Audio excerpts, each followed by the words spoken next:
Bienvenida a este análisis en profundidad. Hoy tenemos sobre la mesa un tema complejo, las terapias dietéticas cetogénicas. Un tema fascinante, sí. Totalmente. Tenemos varios estudios clínicos, guías de consenso, manuales, y todos coinciden en que son una herramienta potentísima, sobre todo en casos como la epilepsia farmacoresistente. Desde luego. Pero, y aquí viene el quiz de la cuestión, lo que dejan claro es que esto no es una dieta cualquiera. Es más bien como pilotar un coche de carreras. Me gusta esa analogía. Hay que estar pendiente de todo. No, la presión de los neumáticos, la temperatura.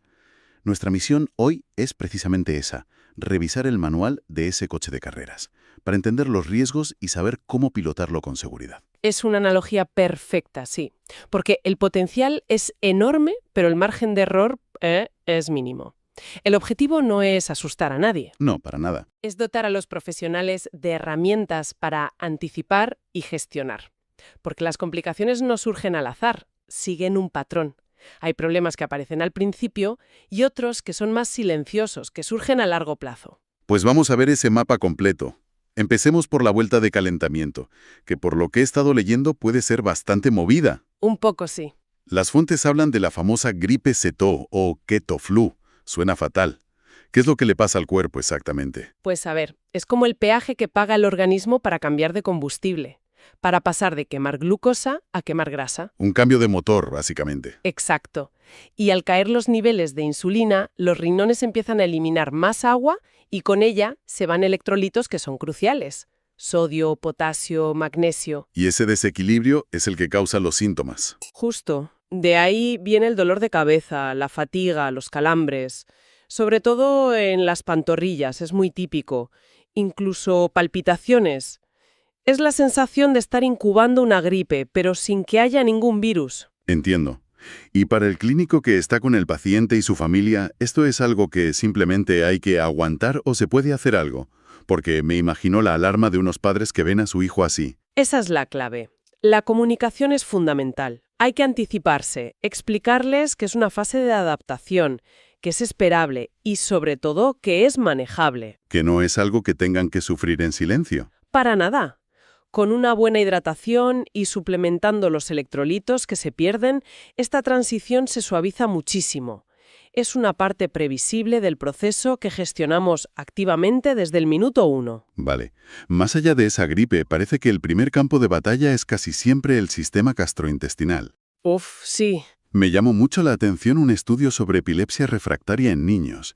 Cifraba los problemas como el estreñimiento o los vómitos en hasta un 50% de los casos. Sí, y algunas series lo suben incluso más. Vi otro que lo subía al 77%. Es una barbaridad. Los números son altos, sí. Es la primera barrera real que nos encontramos en la práctica. De hecho, el manejo gastrointestinal, en esas primeras semanas, es casi más un arte que una ciencia. Y cada síntoma tiene su porqué, supongo. Claro. Los vómitos, por ejemplo, suelen deberse a que el estómago, al estar lleno de grasa, se vacía mucho más lento. Se enlentece. Exacto. El estreñimiento es una consecuencia directa de quitar casi toda la fibra de la dieta. Y la diarrea, aunque es menos común al principio, también puede aparecer. ¿Y cómo se lucha contra esto en el día a día? Porque si un niño empieza a vomitar sin parar, mantener la adherencia a la dieta debe ser casi imposible. Es que es la principal causa de abandono temprano. La estrategia tiene varias patas. Primero, la instauración tiene que ser progresiva, no puedes pasar de 0 a 100. Lógico. Segundo, asegurar que beba muchísimos líquidos. Y tercero, buscar fuentes de fibra que sean compatibles, como el aguacate o algunas verduras. Si con eso no basta, pues se recurre a laxantes como el polietilenglicol, que son muy seguros. El objetivo es que el sistema digestivo se adapte sin que la familia tire la toalla. Exactamente. Bien. Aparte de lo digestivo, hay otras dos alarmas que pueden saltar al principio: hipoglucemia y acidosis metabólica. Sobre la hipoglucemia, he visto un estudio con 160 niños que es bastante tranquilizador. Sí, lo es. La reporta en un 18%, pero en el 90% de esos casos fue asintomática. Correcto. El cuerpo, al entrar en cetosis, se vuelve muy eficiente usando las grasas y los cuerpos cetónicos, o sea que no depende tanto de la glucosa que hay en la sangre. Por eso, aunque baje, no suele dar síntomas. La que sí parece que requiere más vigilancia es la acidosis metabólica. Es así. El propio estado de cetosis ya es un poco acidótico, pero a veces, por deshidratación o por la interacción con algunos fármacos, como el topiramato, esa acidosis se puede descompensar. ¿Y ahí cuáles son las señales de alarma para el clínico? ¿Qué es lo que le tiene que hacer sospechar? Pues clínicamente puede dar náuseas, confusión, pero hay un signo clave, que es la polipnea, esa respiración rápida y superficial. Ajá. Es el cuerpo intentando a la desesperada expulsar el exceso de ácido en forma de dióxido de carbono por los pulmones. Si ves eso en un paciente en cetosis, es una bandera roja. Y hay que actuar rápido. Hay que actuar. El manejo inicial es sencillo. Rehidratar con líquidos sin glucosa. El bicarbonato solo se reserva para casos ya muy graves, con criterios de laboratorio muy estrictos como un pH por debajo de 7,20. Vale, eso cubre las turbulencias iniciales. Pero, ¿qué pasa cuando el paciente ya lleva 6 meses, 1 año en cetosis? El cuerpo ya se ha adaptado, pero empiezan a surgir otros desafíos, ¿no? Más silenciosos. Efectivamente. Ahí es cuando hay que empezar a vigilar el desgaste de las piezas, siguiendo con tu analogía del coche. Y aquí los documentos apuntan sobre todo a los riñones y a las grasas en sangre. Exacto. La nefrolitiasis, los cálculos renales, es una de las complicaciones crónicas más conocidas. Las fuentes la sitúan entre un 3 y un 7% en niños. ¿Y por qué se forman? Pues es la tormenta perfecta. La orina se vuelve más ácida, tiene más calcio y a la vez tiene menos citrato, que es lo que impide que se formen las piedras de forma natural. Pero para este problema en concreto sí que parece que hay una solución bastante buena, ¿no? Afortunadamente sí. Aquí la ciencia ha dado con una solución elegante y sencilla: la suplementación con citrato potásico. ¿Y qué hace exactamente? Alcaliniza la orina y aporta ese inhibidor que falta. Su uso de forma empírica ha demostrado reducir el riesgo de una forma tan drástica que hoy es una práctica estándar en la mayoría de las guías. Es un buen ejemplo de cómo conocer un efecto secundario lleva a una prevención eficaz. Totalmente. Hablemos del otro tema que preocupa, las grasas en sangre. Intuitivamente, uno piensa, una dieta con un 80 o 90% de grasa tiene que disparar el colesterol por las nubes. Es uno de los puntos más complejos y con más variabilidad entre pacientes. Lo que se ve casi siempre es que los triglicéridos bajan y el colesterol HDL, el bueno, sube, lo cual es positivo. ¿Y el malo? La controversia está en el colesterol LDL, el malo. Un metaanálisis en adultos lo sitúa como uno de los efectos adversos más comunes y, de verdad, hay pacientes que experimentan subidas espectaculares. Y la pregunta del millón, ¿se sabe qué implicaciones tiene eso a largo plazo para el riesgo cardiovascular? Esa es. Y la respuesta sincera es que aún no lo sabemos con certeza. No hay estudios a tan largo plazo. Por eso, la monitorización es obligatoria. Y relacionado con esto, hay una complicación muy rara pero gravísima, la pancreatitis aguda. Sí, asociada a triglicéridos muy altos, obliga a suspender la dieta de inmediato. Las fuentes reportan varios casos, algunos asociados al uso de ácido valproico, e incluso describen el caso de un niño que falleció.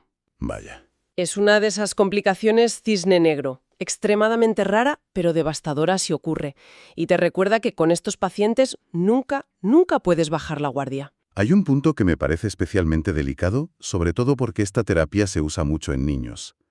¿Qué le hace esta dieta a un esqueleto en pleno desarrollo? Las fuentes lo califican de controvertido. Y cuando en ciencia se dice controvertido... Significa que hay un debate intenso y preocupante detrás. Exacto. La controversia viene de la duración de los estudios. Si miras seguimientos de pocos meses, no sueles ver nada. Pero cuando los estudios siguen a los niños durante más de un año, la cosa cambia. ¿Y qué se ve? Se ha observado una disminución en la velocidad de crecimiento, sobre todo en los más pequeños, y una reducción progresiva del contenido mineral de los huesos. ¿Se sabe por qué? Hay varias hipótesis. Por un lado, la acidosis metabólica crónica, aunque sea leve, podría estar afectando al hueso. Y por otro, parece que la dieta reduce los niveles de IGF-1, el factor de crecimiento insulínico tipo 1, que es una hormona clave para crecer. Pero hay una buena noticia, creo. Sí, la hay. Y es importante para tranquilizar a las familias. Los estudios también describen un fenómeno de catch-up, un crecimiento de recuperación cuando se retira la dieta.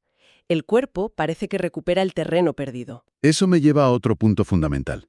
Esta dieta no es nutricionalmente completa por sí misma. Requiere extras. Absolutamente. El concepto de dieta aquí puede ser engañoso. No estamos solo quitando hidratos, estamos alterando la maquinaria metabólica de base. Y esa maquinaria necesita herramientas para funcionar. Justo. Y cuando fuerzas la vía de las grasas, el consumo de ciertos micronutrientes se dispara. Por eso vemos deficiencias de selenio, de carnitina, de vitamina D, de magnesio. No es un efecto menor, es una consecuencia predecible. Y algunas de esas deficiencias pueden tener consecuencias muy, muy graves. Gravísimas. La de selenio es el ejemplo más dramático. Se ha asociado con miocardiopatía, un fallo del músculo cardíaco que puede ser letal. Madre mía. Los informes de casos de descompensación cardíaca por esta causa son un recordatorio brutal de lo que está en juego. La de carnitina también es importante, especialmente en pacientes que toman ácido valproico, porque puede dañar el hígado. Conclusión. La suplementación y las analíticas de control no son opcionales. Son una parte integral y crítica de la terapia. No hay otra. Entonces, después de ver todo este abanico de problemas, desde un calambre hasta un fallo cardíaco, la pregunta es clara. ¿Para quién no es esta terapia? ¿A quién no deberíamos sentar nunca en este coche de carreras? A ver, las contraindicaciones absolutas son muy específicas, pero es vital que todo clínico las tenga grabadas a fuego. Son básicamente pacientes cuyo motor metabólico tiene una pieza rota que es fundamental para quemar grasas. Errores congénitos del metabolismo. Eso es. Si tienes una deficiencia de piruvato carboxilasa, por ejemplo, no puedes hacer un paso clave para que el ciclo de Krebs funcione con grasas. Forzar esta dieta en alguien así es como intentar arrancar un coche sin alternador. Provocas un daño sistémico irreversible. Y hay otros, ¿no? Como los trastornos de la beta-oxidación. Exacto.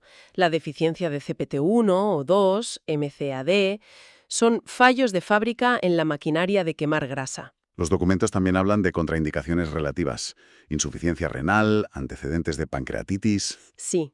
Ahí es donde el equipo médico tiene que sopesar el riesgo-beneficio con muchísimo cuidado. Y esto nos lleva a la conclusión más importante para la práctica clínica. ¿Cuál sería? Que la dieta cetogénica no es algo que pueda prescribir un médico y olvidarse.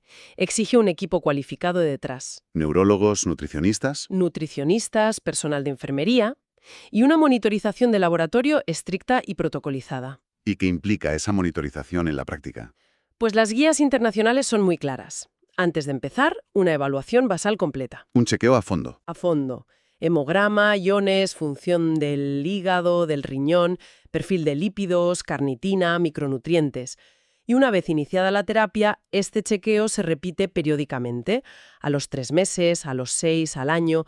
No es una terapia de instaurar y olvidar. Es de instaurar y vigilar muy de cerca. Muy de cerca.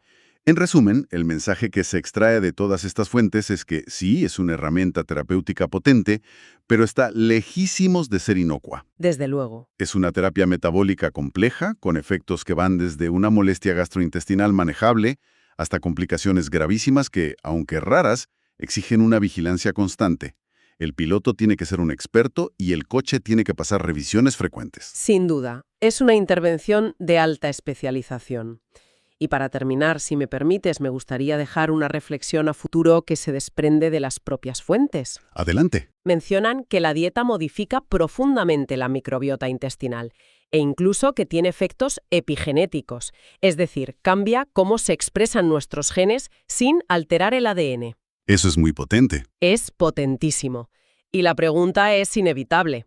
¿Cuáles podrían ser los efectos a muy, muy largo plazo, quizás incluso transgeneracionales, de mantener este estado metabólico durante años, sobre todo si se empieza en la infancia? Es una buena pregunta. La investigación actual se centra en gestionar los riesgos que ya conocemos, pero la próxima frontera será comprender estos cambios biológicos que son mucho más profundos y sostenidos. Ahí se abre un campo de estudio fascinante y, la verdad, lleno de interrogantes.